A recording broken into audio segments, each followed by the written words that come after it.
Paano kung sabihin ko sa inyo na ang nakikita natin ngayon na pabagal-bagal na si Kevon Looney ay point guard pala dati? Ito ang sinabi ng kanyang teammate at kaparehong state na nilakihan na si Jordan Poole. Dagdag pa ni Poole na ang nakilala niya raw dating Kevon ay tinatawag pa ngang na point guard noon. Aniya ang version daw na ito center ay all around at grabe kung sa grabe kung maglaro. Kumpleto raw ang skills nito na may passing, scoring at depensa kasabay pa ng 6'9" na height at mahahabang galame.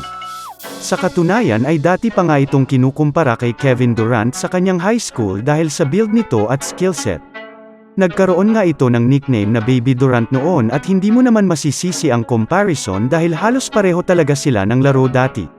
Pero sa pagtapak nito ng college sa UCLA ay nawala ang dominant version na ito ni Looney matapos ma-injure. Ang hip injury rin na ito ang nagpababa sa stock ng Slotman kaya sa huli ay napili na lamang bilang 30th pick ng 2015 draft ng Warriors. Sa team ay naka-teammate niya talaga ang original na KD at naging vital ang role ni Looney sa team para makapanalo sila ng 3 chips sa kanyang stay. Bagaman hindi na-fulfill ni Kevon ang expectation sana sa kanya, hindi naman matatanggi na napaka-importante ng role nito sa team. Hindi na rin siguro masama ito kesa naman maging bust kagaya ni James Wiseman.